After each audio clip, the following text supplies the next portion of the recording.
Jardin.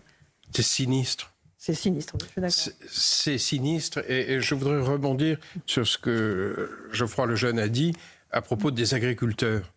Ils sont au cœur de ce qu'on a constitué qui s'appelle le club des gueux. C'est quoi ? Ce sont des gens qui veulent éviter que notre facture explose et on va se battre pour ce qu'on appelle une PPE des gueux, c'est-à-dire une loi qui va porter une revendication sérieuse de baisse de 25% du prix de l'électricité et non pas de doublement. Parce que si on veut électrifier les usages, faire avancer notre pays, il faut qu'on aille vers une baisse du prix de l'électricité. Donc plutôt que de balancer des pavés qui n'apporteront rien à personne, et certainement pas aux professions et au monde du travail, vous allez sur le site des gueux, vous venez signer cette pétition pour qu'on baisse de 25% la facture d'électricité et qu'on ne laisse pas le prochain gouvernement partir dans des investissements déments sur les éoliennes et que tout le monde paiera, que toutes nos PME paieront, que les gens paieront. Donc venez vous battre avec nous, mais sérieusement, sans balancer des pavés sur personne. Il faut mettre en ordre maintenant de bataille la société sur des causes utiles.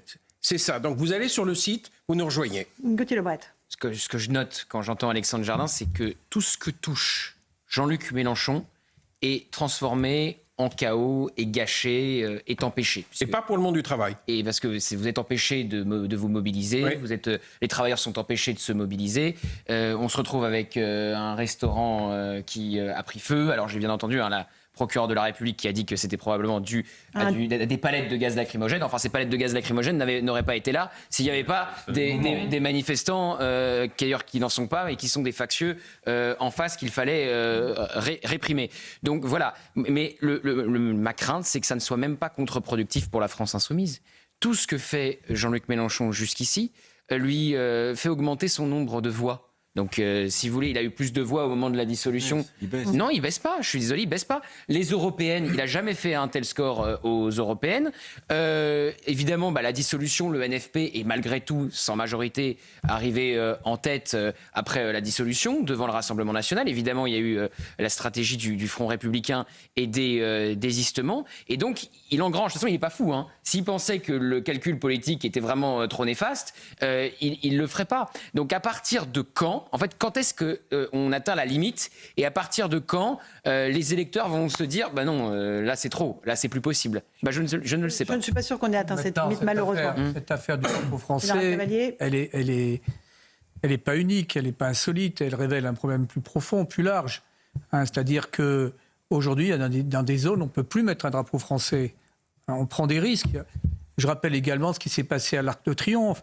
Il y a aussi un département Seine-Saint-Denis, je ne veux pas globaliser, où il ne faut pas forcément arborer les couleurs de la France. Il y a l'antisémitisme, il y a tous ces phénomènes croisés. Et ce qui est extrêmement déconcertant, c'est que ces jeunes qui sortent des universités françaises, comment peuvent-ils haïr la France ? Comment peuvent-ils être les porteurs de l'antisémitisme ? Comment l'université française a autant dérivé ? Alors tous les étudiants ne sont pas comme ça. Il n'empêche qu'aujourd'hui, quelle est la donne majeure qui sort des IEP, Instituts d'études politiques, du campus de Rennes, où moi j'ai été étudiant il y a des années, où il y avait déjà ces ferments d'ultra-gauche, etc. C'est pas nouveau. Comment la France arrive à cultiver et à former une jeunesse à ces valeurs. Et ça se polarise, ça se polarise. C'est-à-dire qu'il y a la jeunesse qu'on voit aujourd'hui qui est très bruyante, qui prend beaucoup de place. Et en face, vous avez une jeunesse qui n'en peut plus et qui se radicalise aussi contre eux, en n'en pouvant plus. Et d'ailleurs, on va le voir aux élections, c'est très intéressant de voir comme le vote des jeunes est divisé en deux. Je ne parle même pas du centre qui capte les retraités, une partie des retraités, mais qui ne capte plus du tout les jeunes. Et donc, on a un vote qui se polarise. Et on dit souvent, il y a deux France. Je ne sais pas s'il y a deux France, mais il y a deux jeunesses. Il y a deux jeunesses. Il y a une anti-France, il n'y a pas de France. Écoutons juste Bruno Retailleau, ministre de l'Intérieur, qui reprendra la parole dans la soirée, mais qui condamne ceux parmi les élus qui attisent le feu. Écoutez-le. Je voudrais aussi quand même condamner ces élus qui, malheureusement, portent parfois, et souvent, puisqu'ils sont des députés, notamment, l'écharpe tricolore, et qui, pour autant, sur les réseaux, ont des mots d'ordre qui sont des mots d'ordre d'appel à l'insurrection, au soulèvement ou bien à la violence. On voit bien que ceux-là veulent profiter, ce mouvement politique veut profiter de cette mobilisation pour créer un climat insurrectionnel en France. Et donc, nous y opposerons de toutes nos forces. Ils n'y parviendront pas. Bruno Retailleau, ministre de l'Intérieur, démissionnaire mais toujours en fonction et qui, a priori, devrait rester en place. Oui, Bruno Retailleau a pris les mesures nécessaires. Depuis quelques jours, il a beaucoup communiqué, et il a eu raison de le faire, sur le fait que les gendarmes et les policiers seraient en nombre suffisant. Ils étaient 80 000, c'est énorme, à être sur le pied de guerre face aux mouvements qui ont eu lieu depuis cette nuit. Là, il va un peu loin, Bruno Retailleau. On sait qu'il fait de la politique, il est président des LR. C'est rare de voir un ministre de l'Intérieur cibler à ce point un parti politique et une personnalité politique. Il est ciblé en permanence. Il y a Jean-Luc Mélenchon qui fait des tweets contre lui en disant que c'est lui qui est responsable de l'insurrection. Je ne dis pas qu'il a tort, je dis que c'est assez rare. Oui, mais pourquoi il irait trop loin? Il dit simplement la vérité. Je dis qu'il allait très loin. Très loin. C'est assez inhabituel. C'est LFI qui va très loin. Oui, c'est LFI qui est inhabituel. C'est un constat factuel. Oui. Il y avait des... Non, mais je dis que c'est rare. C'est rare d'en arriver là. Mais parce qu'on n'avait pas des députés comme ça avant. Pas tout le monde en même Peggy, temps. dire les choses et surtout voir ce qu'on voit. Voilà. Juste, je voudrais qu'on écoute ceux qui, à Rennes, ont tenté de manifester entre 2 salves de gaz lacrymogène et 2 bordées de cagoulés. Écoutez, puis je vous repasse la parole à Alexandre Jardin, parce que c'est sans doute les gens aussi, les vrais gens qui parlent. Moi, je suis venu pour qu'il y ait un autre partage des richesses dans ce pays. Ça fait des années qu'on renie tous nos droits. Aujourd'hui, on s'en prend à la Sécu, on s'en prend aussi à nos congés. C'est à force, on va renier tous nos droits. On ne peut pas défendre une réforme budgétaire sur le dos des plus pauvres, tout simplement. On n'arrête pas de nous dire qu'il n'y a plus d'argent, mais si, il y a plein d'argent. Parce que le manque à gagner de l'évasion fiscale suffirait à payer la dette. J'essaie de soutenir ceux qui sont dans ce mouvement-là parce qu'on voit qu'en fait, il y a constamment des taxes qui commencent à baisser sur les grosses entreprises, des subventions, etc. Alors qu'à côté de ça, on a le reste à payer sur certains médicaments de première nécessité qui commencent à monter, des choses comme ça. Donc voilà.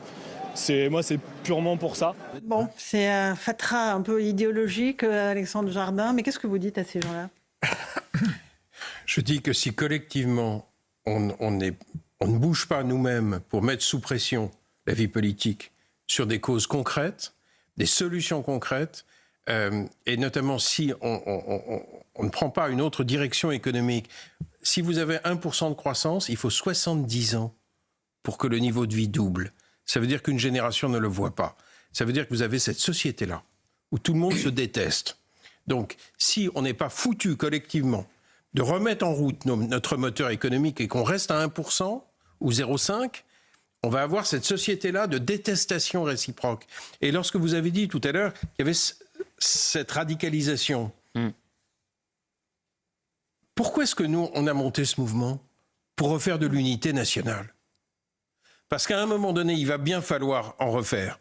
Et or, vous ne pouvez le faire, indépendamment des partis, que sur des causes identifiées. La facture, tous les combats qu'on va mener, là, vous pouvez refaire de l'unité nationale. Et je pense que... Mais regardez, Alexandre Jardin, c'est ça, il faut refaire de l'unité dans ce pays sur des causes communes. Ils n'en veulent pas. Ils n'en veulent pas de l'unité nationale, même sur des choses concrètes. Je ne vous dis pas qu'il n'y aura pas toujours 5% de gens fous furieux, mais ce qui m'intéresse, c'est de parler à 8 Français sur 10. Pas faux. Parce que ceux-là peuvent faire changer les systèmes. Et on a une crise de système. C'est-à-dire qu'on a hier un homme à 15% qui nomme un Premier ministre à 15%. Vous voyez ce que c'est? C'est le loup qui, dans le dessin animé, pédale dans le vide parce qu'il a dépassé. Il n'y a plus rien en dessous. Le coyote. Je veux dire, et qui nomme un proche et qui dit au peuple, au fond, quoi que vous votiez, on s'en fout, vous aurez les mêmes. Je veux dire, donc on a un problème de déconnexion. Et cette colère-là, qui est légitime, il va bien falloir que la société la structure, au lieu de faire des choses absurdes. Stéphane Manigold. Oui, je voulais juste rappeler que les clichés ont la vie dure et c'est ce qui, au fond, paralyse la société. Parce qu'on le voit dans vos reportages, dans vos micro-trottoirs, ils sont blindés de clichés sur les riches, sur les entreprises, sur les juifs, sur tout ça. Ouais, c'est bourré de clichés. Et je vous en donnais un, ma chère Laurence, j'ai un de mes confrères qui est du Sud et qui m'envoie une information du Sud-Ouest et qui me dit, selon les informations rapportées par ici Pays Basque, un membre des forces de l'ordre s'est jeté dans les eaux de la Dour à Bayonne afin de secourir une jeune femme tombée dans le fleuve lors d'une manifestation. Alors quand Mélenchon dit « la police tue », aujourd'hui à Bayonne, elle a sauvé une vie. Et je crois comprendre que notre ministre de l'Intérieur, Bruno Retailleau, nous écoute. Je pense que ce policier doit être décoré. Vous avez raison. Et il le sera. Et espérons qu'il le soit. Gauthier Lebret, dernier mot avant qu'on fasse un point chiffré avec Tanguy Hamon. Non, mais si vous voulez, effectivement, c'est une petite minorité. Donc, au vu de la mobilisation, c'est pas grand-chose à l'échelle de 66 millions d'habitants. Mais c'est la dictature des minorités, la dictature des minorités de l'ultra-gauche. Là, à la fin du livre La Meute sur les coulisses de la France insoumise, il y a cette phrase rapportée par les deux journalistes. Peut-être qu'un jour, Marine Le Pen tiendra à l'Élysée. Phrase attribuée à Jean-Luc Mélenchon. Moi, je tiens la rue. Voilà, donc la stratégie, elle est claire. Et c'est pourquoi j'entends le discours d'Alexandre Jardin qui rêve d'unité. Je pense qu'on en est très très loin et qu'on n'est qu'au début de la polarisation et que ça va être très violent dans les mois qui viennent et que l'apogée, à mon avis, de cette tension, de ces oppositions très fortes, sera 2027. 2027. 18h30, on est en direct sur CNews et sur Europe 1. On l'apprend à l'instant, plus de 170 000 manifestants ont été réunis aujourd'hui dans la France entière. Tanguy Hamon du service police-justice de CNews. Est-ce qu'on peut avoir un point chiffré sur le nombre d'interpellations et de gardes à vue en cours à l'heure où on se parle ? Oui, donc au moment où on se parle, 473 personnes ont été interpellées, dont 203 pour la ville de Paris. 339 d'entre elles sont en garde à vue, 106 pour la ville de Paris. 13 forces de sécurité intérieure ont été blessées au cours de la journée. Les services de l'État ont recensé à 17h 812 actions différentes, dont 550 rassemblements et 262 blocages. Au total, 175 000 participants à cette journée de mobilisation. 267 incendies ont également été recensés sur la voie publique. Le ministère de l'Intérieur qui nous précise que la situation est particulièrement tendue dans les villes de Rennes, Nantes et à Paris. Merci beaucoup Tanguy Hamon pour ces précisions. 175 000 manifestants sur l'ensemble du territoire et 812 actions concrètes. Général Cavalier, c'est organisé. Hein. C'est pas du tout un mouvement spontané qui sort de nulle part. Hein. Non, c'est contestablement une manœuvre d'ensemble qui a touché, il faut bien insister sur ce fait-là, qui a touché l'ensemble du territoire avec des modes d'action très divers, de blocage d'autoroutes, de blocage de voies ferrées. Également, il y a eu des tentatives de sabotage. Bien sûr, le centre de gravité des actions, outre Paris, c'est l'Ouest, avec donc ces universités, avec également les mouvances des zadistes et puis du Slam de la Terre qui se sont mobilisés. Donc là, on était véritablement face à cette manœuvre qui imposait un déploiement massif de gendarmes et de policiers dès 5 heures du matin. Donc le discours, moi j'étais sur ce plateau avant-hier, on s'était étonné notamment du discours de M. Retailleau qui, soi-disant, était un peu alarmiste. Non, il y a eu véritablement un tour de chauffe de l'ultra-gauche, adossé quand même à un parti qui s'appelle LFI, qui était présent avec notamment des élus qui avaient intégré les cortèges. Donc il y avait une volonté de provoquer un grand désordre. Et on est sur une théorie du grand chaos. Il n'y a rien de nouveau parce qu'on est quasiment dans l'ADN révolutionnaire. Et à l'instant, Gauthier Lebret, une députée de la France Insoumise, vient de tweeter avec une flamme, en fait. Elle se met devant une flamme, c'est bien ça ? Alma Dufour, un 10 septembre dans la joie et les flammes, et elle se met effectivement devant une palette qui brûle, et elle ajoute, je parle évidemment d'allumer un feu pour se réchauffer comme celui qu'on voit sur la photo et pas comme celui que la police a provoqué dans un restaurant à Paris. Vous voyez donc le niveau de la France insoumise sur Alma Dufour. Elle avait déjà refusé d'appeler au calme au moment des émeutes après la mort de Nel, et je tiens à préciser que dans sa circonscription, parce que je me souviens très bien de ce cas en particulier, le candidat Horizon s'est désisté en faveur de la France insoumise pour que le RN ne soit pas élu. Donc au bout d'un moment, est-ce que si demain il y a nouvelle dissolution, on recommence, on a des candidats d'Édouard Philippe, de Gabriel Attal, qui se désistent en faveur de la France insoumise? Cette dame n'aurait pas été réélue si le candidat Horizon s'était maintenu. Donc on déplore tous ces images, je vois les tweets, demain Gabriel Attal s'il fait une matinale, il déplorera ce qui s'est passé. Mais le jour où il y a une dissolution, qu'est-ce qui se passera? Front républicain ou pas front républicain? Est-ce que c'est un front républicain quand on se désiste en faveur de Madame Dufour qui dit que c'est la joie d'être au milieu des flammes? Voilà. André Valigny, on est stupéfait quand même. Ce sont des élus de la République qui ont les chartes tricolores, qui ont été élus, qui sont au Parlement et qui se réjouissent que le pays, une petite partie du pays brûle. Enfin, oui, mais c'est pas la première fois. Hein. On sait qu'ils sont solidaires entre guillemets de ces mouvements, de ces violences, peut-être pas, mais enfin les violences sont là. Hein. Donc il faut bien être conscient du fait qu'en appelant à ces manifestations avec des mots d'ordre que l'on connaît, ça débouche inévitablement sur des violences. Mais vous, par exemple, si vous êtes dans une triangulaire entre la France Insoumise et le RN, vous désistez ou vous vous maintenez alors que le RN peut gagner? Non, mais ma carrière de député est derrière moi. Oui, mais... Et de sénateur aussi. Soyons dans la théorie. Oui. RN et les filles, vous faites quoi? Je vote blanc. Je l'ai déjà dit à Pascal Praud plusieurs reprises. Peut-être que ces images peuvent vous convaincre de changer d'avis. Non, mais il ne faut pas surestimer non plus ce qui s'est passé aujourd'hui. Il y a quelques milliers de manifestants qui ont essayé d'être violents. La police et la gendarmerie les ont neutralisés. Il ne faut pas exagérer. La révolution n'est pas là en train de... Est-ce que Marine Le Pen veut mettre les préfets en prison? Non, je ne crois pas. Jean-Luc Mélenchon, oui. Oui, mais ça fait partie des excès de Jean-Luc Mélenchon. Dernier mot. Son discours est très cohérent. Terrain. C'est un ADN révolutionnaire. Et ce qui s'est passé aujourd'hui, ça s'inscrit complètement dans cette démarche. Mais c'est un échec aujourd'hui pour LFI et l'ultra-gauche. Alexandre Jardin, dernier mot. Un échec. Alors, dans un océan de trucs moches, je voulais juste dire que nous, on a 500 adhérents par jour en plus.